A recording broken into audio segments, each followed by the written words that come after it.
បងឯងពងមន់នៅក្នុងផ្សារអូស័យអ្នកលក់លះដៃអ្នកញ៉ាំលះមន់ដាក់កម្ដៅលើភ្លើងក្តៅរងចាំមួយបន្តិចណាបងប្អូនខ្លះសិតតែថែមពងមកគ្រាប់ពីរគ្រាប់លើនឹងថែមទៀតបើមិនឲ្យលះដៃលះមាត់មិនគ្រាន់តែមកដល់ភ្លាមមកកំងបងឯងពងមន់មួយចានហើយហត់ពីមួយគ្រាប់គិតលុយប្រូចហ្មងអ្នកដែលចេញចូលផ្សារអូស័យជាប្រចាំមកដឹងតែច្បាស់ថាស្គាល់បងឯងពងមន់នៅក្នុងផ្សារអូស័យនេះហើយមិនមែនមានលក់តែបងឯងពងមន់ទេណាគាត់មានលក់បងឯង5 6ប្រភេទផ្សេងទៀតប៉ុន្តែខុសពីបងឯងដែលយើងតែងតែញ៉ាំទូទៅហ្មងសៅសលៃអាចយកមកធ្វើជាបងឯងបែបនេះបានដែរស្រួយខ្ទិះញ៉ាំទៅឡើងឆ្ងល់លក់តាមម៉ូតូក៏អីតែ5 6ណាបងប្អូនប៉ុន្តែមួយគាត់វិញណាបើនិយាយពីដល់ម៉ោងបាយថ្ងៃឬមកក៏ដល់ម៉ោង10ព្រឹកម៉ោងអីហ្នឹងដឹងតែថាអូមកដល់គាត់ច្អល់យកមួយចាននេះមួយចាននោះហើយបងឯងពងមន់បើគាត់ដល់តម្លៃជាទូទៅមួយចាន 4500 ប៉ុន្តែបើសិនជាបងប្អូនអត់យកប្រភេទពងក្រហមហ្នឹងទេអ្នកទាំងអស់គ្នាយកតែពងសសុទ្ធគឺតម្លៃមួយចាន 3500ហើយឃើញចានដែរអញ្ចឹងគឺគាត់មានទឹកដាក់កម្ដៅនៅចំហុយក្ដៅ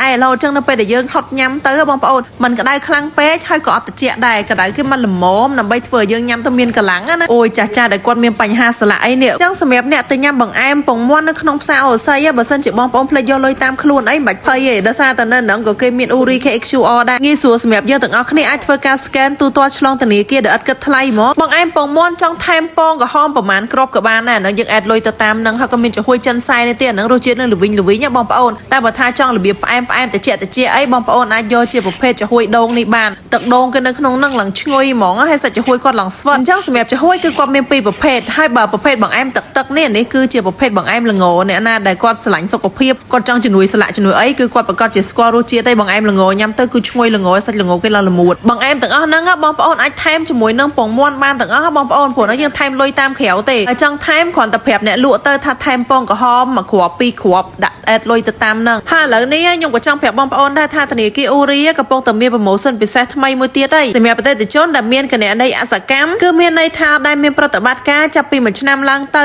បងប្អូនគ្រាន់តែបើកដំណើរការនិងប្រើប្រាស់គណនីអូរីឡើងវិញនឹងមានឱកាសឈ្នះទូរស័ព្ទនិងរង្វាន់ទឹកប្រាក់ជាច្រើនរង្វាន់ហើយការផ្ដល់ជូននេះគឺចាប់ពីថ្ងៃនេះរហូតដល់ថ្ងៃទី30ខែមេសាឆ្នាំ2025ហើយដើម្បីបើកដំណើរការឡើងវិញបងប្អូនគ្រាន់តែអញ្ជើញទៅកាន់សាខាអូរីហើយធ្វើការបើកដំណើរការឡើងវិញដោយឥតគិតថ្លៃសេវាឬអាចទំនាក់ទំនងទៅតាមលេខទូរស័ព្ទនេះបានលើបងអ្នកលក់ថាបងឯងពងមាន់គាត់គឺលក់ត3ជំនាន់ណាបងប្អូនហើយខ្ញុំអ្នកដែលចេញចូលផ្សារអូស័យតាំងពីតូចក្រូចឆ្មាមកក៏តែងតែឃើញមានវត្តមានបងឯងពងមាន់របស់គាត់នៅក្នុងផ្សារអូស័យហើយស្រាប់ហើយទៅដល់ភ្លាមអ្នកទាំងអស់គ្នានឹងឃើញមានគាត់លើកដាក់តម្លៃនៅលើហ្នឹងឲ្យយើងឃើញច្បាស់ហ្មងស្រួលយើងចង់កំងញ៉ាំមកមុខមួយណាអញ្ចឹងទៅអ្នកខ្លះដើរចូលមកក្នុងផ្សារអូស័យដើម្បីទៅទិញបងឯងពងមាន់របស់គាត់ហើយចេញទៅវិញយកហ្មងហើយគាត់មានតាំងពីឌីមសាំមានអីដែលគាត់ធ្វើខ្លួនឯងទៀតបងប្អូនប្រភេទឌីមសាំគាត់ហ្នឹងគឺមាន2 3ប្រភេទដែរដែលយើងអាចញ៉ាំអាហ្នឹងផងយើងអាចញ៉ាំបង្អែមផងហ្នឹងតាមចំណង់ចំណូលចិត្តរបស់យើងទេដោយបង្អែមពងមាន់អីគាត់នេះគ្រាន់តែថាគាត់លក់អស់4 10ចានភ្លាមគឺគាត់ចាក់ថ្មីចូលថែមទៀតហ្មងដើម្បីវាបានក្តៅ